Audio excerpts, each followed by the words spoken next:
Folks, Segasonicfan here doing a version 1 IPS screen upgrade for the Game Boy Advance. Thought I'd make a couple of notes because the video that I'm watching right now, which is called the Game Boy Advance ISP Install Mod by Arctic Lab Services, is missing some important info.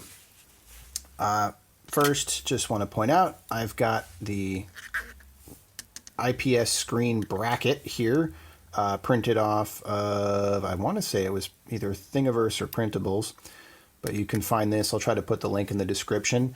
That just makes it so that you don't have to use these pre-cut acrylic pieces. And there was a little tab on here I just broke off, but it's not a huge deal. The other thing is this motherboard, if you have the original one, it extends into some of the plastic, so you do actually have to drill out some of the plastic. Also, when I bought my button set, I did not buy the set of membrane buttons, which means that my original slightly yellowed start and select here are all I have, so I might just buy a fresh one later. But just something to keep in mind, these buttons are actually exposed on the outside, so it's good to note that. As far as the left-right and these plastic pieces on the left and right, they don't actually have to go in when you're putting the motherboard in. The video has you doing them first, which like you see here, but as you might find, we'll see, it can be a bit of a pain. And then making sure the speaker's aligned. The speaker has a little notch that goes into the plastic, and that was giving me some trouble before. And then also, of course, with your power switch, you want to make sure your power switch has that little notch lined up. Now, these steps were left out of the video that I mentioned above, and yeah, sure, they're kind of beginner steps, but like, why not, mention them so that everyone has all the steps here. And the way this works, there's a little, I'll try to zoom in here.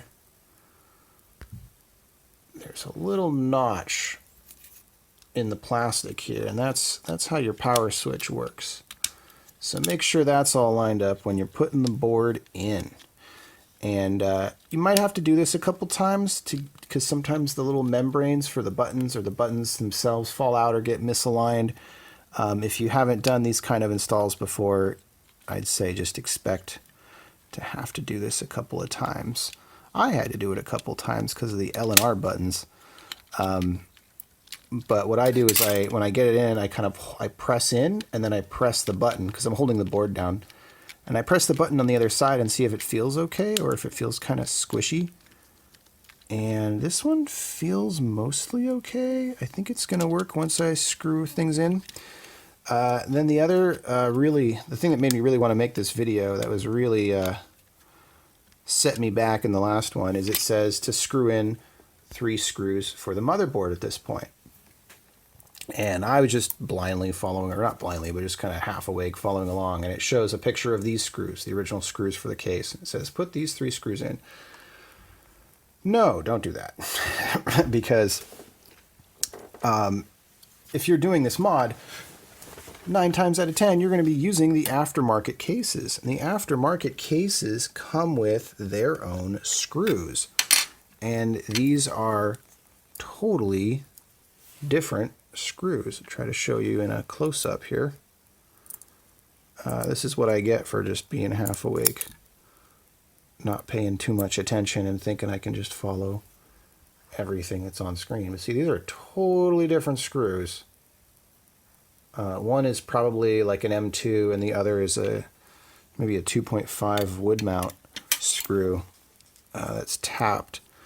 So let's see if this gives me better luck than before, and what do you know, it's actually going in the case properly now. So that was the big one I just wanted to share with folks. And once you get these screws in, it'll be another good time to check and make sure everything works. And these are also kind of tapping screws. I wouldn't be surprised if those threads, if there aren't actual threads in the injection molded case, but that you're actually making them when you put those screws in. Maybe not, maybe there are threads, but I wouldn't be surprised either way. And my little L and R buttons are giving me a hard time here. Let's see. Yeah, there we go. So I don't think you also necessarily need to have the L and R buttons in before you screw things in. Same with these guys. These can go in later. So like I said, when you're kind of getting your buttons and everything all aligned, it's worthwhile maybe waiting on those other ones. I'm not thrilled at how this D-pad feels, but maybe that's just because it's not a Sega. What can you do? I love the Super Nintendo colors. They're growing on me. I was kind of like, oh, why don't I have one of the cool clear cases? I actually do, but I just wanted to opt for the... for me, that's where my memories are with Nintendo, is the Super Nintendo. And this is basically like the Super Nintendo Part 2. I don't know how many people think of it that way, but it's essentially the Super Famicom that Nintendo always wanted to make, probably, and finally got their chance to make. I'm not thrilled. My buttons here, yeah, it works. It's just a little squishy. Anyway, hey, what do you know? This one can actually go in last too. You don't need this one for putting in the motherboard either. Well, that's simpler. So yeah, that video kind of threw me askew. There's also an adhesive gasket that goes under the screen, and that's really good to use. They don't have that in some of the other mods, like the Sega Nomad one I did recently, and that one I had to do some work to kind of unstick it and restick it a few times to get it all aligned perfectly. I did manage to get it, I think, pretty well, and I'm getting ready to put this thing back together. There's probably some more snafus on the way, but if not, I'll end this video. If there is, keep watching and there'll be another part to it. We've got a couple more notes, actually, for this Game Boy Advance mod upgrade. I couldn't understand why the the crosshair was feeling so gummy. It wasn't making like real good presses on the membrane, especially for the left, you know, all the way to the edge. And I was using the original membrane, and then I tried the upgraded replacement. Not really an upgrade, but just a new membrane, and it still wasn't fixed. And then, what do you know, I took a look at the replacement crosshair plastic. Here's the original, here's the replacement. And folks, this is what happens when people do not pay attention to the original design. Most of the dimensions are close enough, but big problem here. You have about a 1 millimeter indentation for the 4 axes, and for the 2 axes, 4 directions, I should say. You can see it's missing on the replacement. I'm going to have to go in there and drill that. Super annoying. But that's important. That's what gives it the play that it has to actually register a nice down press. Everything else seems to be probably close enough. I'll do some more inspections after I drill that and see if it's not giving me the results I want. But that's important.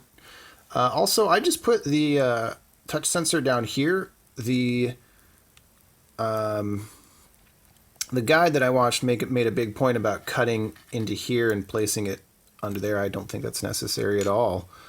No reason to cut into anything for the bezel. But we'll see.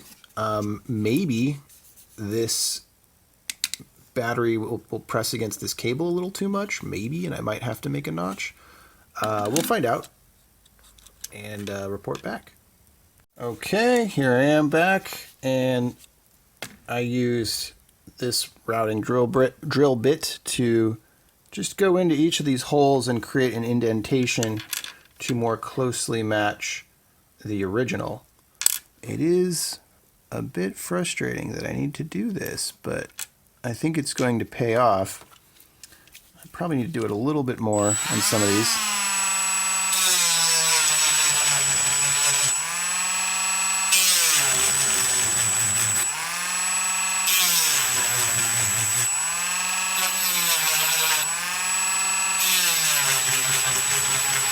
So my hope is here, this is going to give just a little bit of extra throw on those directions, just like a stock pad and make it feel a little bit less gummy. I really don't like super gummy directional pads, and that's what I was getting. So let's go in here. I'm going to use the original membrane. I'm just blowing on stuff to make sure all the little dust particles are out. Or not dust, but plastic bits. And there's the 2 notches that line up. Put this in here. Now I'm just going to hold down and do a test, and it is starting to feel better. A little bit less gummy. Yeah.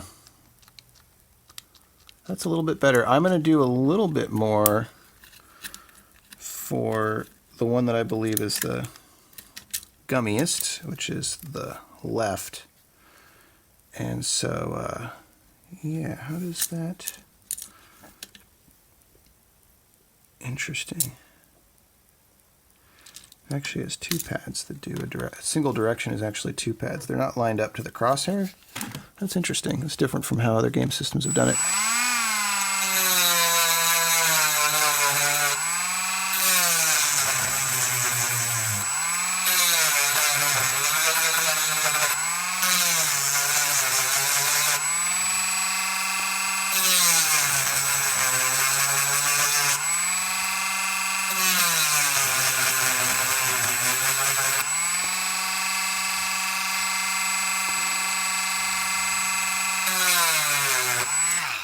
That seems to be closer to this stock one, getting it a little bit more indented there. And I could kind of get rid of these outer perimeters, but yeah, I guess why not? I don't think it matters. But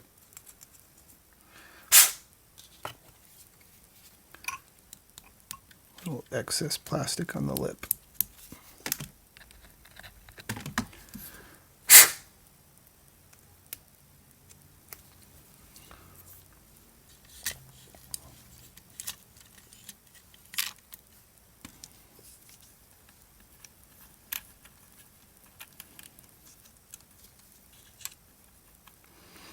And so yeah, this part was designed by Retro 6. They might have better ones now, but I have to do another review of the case that I got from them. The new Game Boy Advance case is terrible.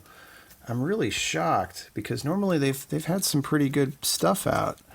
But the new case I got, well, I got it from Handheld Legend. I got to make sure it's a Retro 6. I think it is, but I'll do a review on that later. Oh yeah, this is so much better now.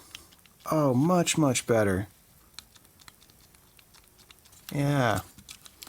Up feels good.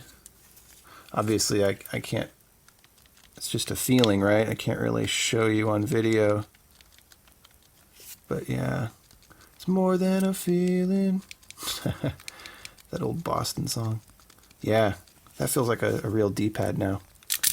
Okay, so I'm going to put this back together. I'm hoping there's no other shenanigans for me to fix. Oh, I did want to say, though, that, yeah, just remind people that you do have to drill the plastic, not with the membranes, of course, but to make the original board fit. And just be careful not to drill into the plastic down here. I've actually got a little bit of excess stuff to get rid of. And then, yeah, as I mentioned, and then, yeah, just mention, you know, drill a little bit. I'll show you, you know, that's the drilling. It's not beautiful, but it did the job. I'll remove some of the excess plastic here, because why not? I'm already in here. And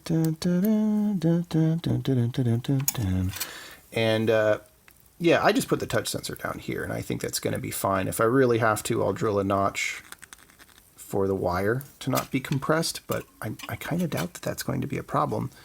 And then it shows in the other video that the other one goes up here, which I think is a good spot for it. I can agree with that. And we're getting closer to playing some Game Boy Advance that I can actually see the screen. I'd like to take a moment to announce that Sega's portables have always been backlit and do not need such a mod. I'm just kidding. They have all kinds of problems too, and do also benefit from a upgraded screen. But the Game Boy Advance, I just can't play at all. It's without this upgrade, it's almost completely unplayable. So yeah, it'll be nice to enjoy the library of games that it has to offer.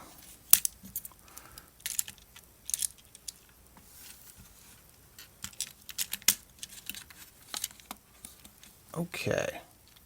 Yeah, that's feeling good. All right, well, this is exciting. Not really. Let me go ahead and put this back together. If there's anything else, I'll post more to the video. All right, and that's it for this Game Boy Advance mod. These mods are easy to do, I guess, is what the video said. Hard to do right. That's the thing. Easy to do a crappy job, hard to do a good job. Went ahead and used my nice Works portable fan. It's kind of a portable air compressor. The thing really is awesome and really helps doing these screen installs where you want to get all the dust particles and things out from under there, because we're not doing this. We're not assembling these in a clean room the way they're done at the factory. I've also got my USB-C rechargeable add-on here. It makes weird high-pitched noises. Probably can't hear it on camera.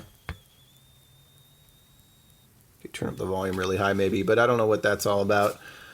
Probably just some capacitor, ceramic capacitors sometimes make little weird noises like that. Another thing to note though is there are multiple styles of these backings, and there is the one with the serial number, and then there is one that says Retro 6 on it, which by the way I think is unbelievably tacky and a total branding opportunity that was unnecessary. But what they've done is made the, it's a chicken or the egg. I don't know which one came first, but when they designed the case or this, it didn't quite match up. So the ones that are actually with a serial number and look legit don't line up perfectly with the the depressed footprint that they go into. And you can see mine's just a little bit too high, or it's not, it's just that it doesn't actually fit. So if you want to use the tacky Retro 6 one, maybe that one will fit. I think that is unbelievably tacky, and just, yeah, I would never do that if it was something I was making.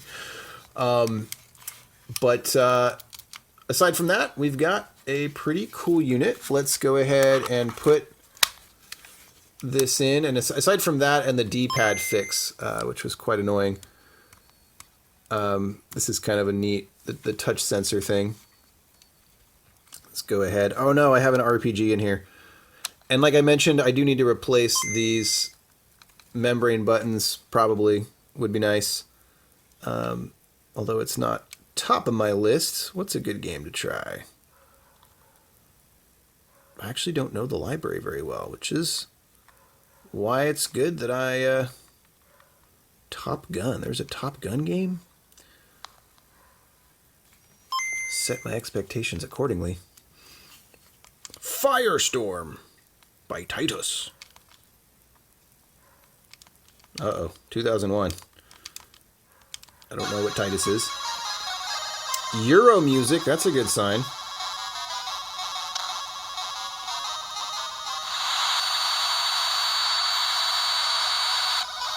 And if you've been on YouTube, I'm sure you've seen videos of these things in action. But here's the one I modded. Let's blow up stuff. Can we blow up stuff yet? Uh-oh, I'm getting talked to. Oh, the best of the best. The pilots call it Top Gun. Oh, that's pretty funny. It's got the text from the movie. Commence.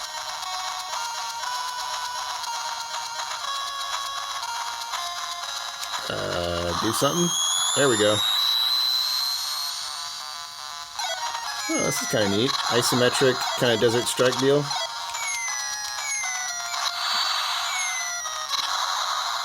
Of course, in the movie, they were trying to avoid war. But in this game, they're just like, screw it. For the record, I'm not pro-war. I just like shooting stuff in video games. Not in reality.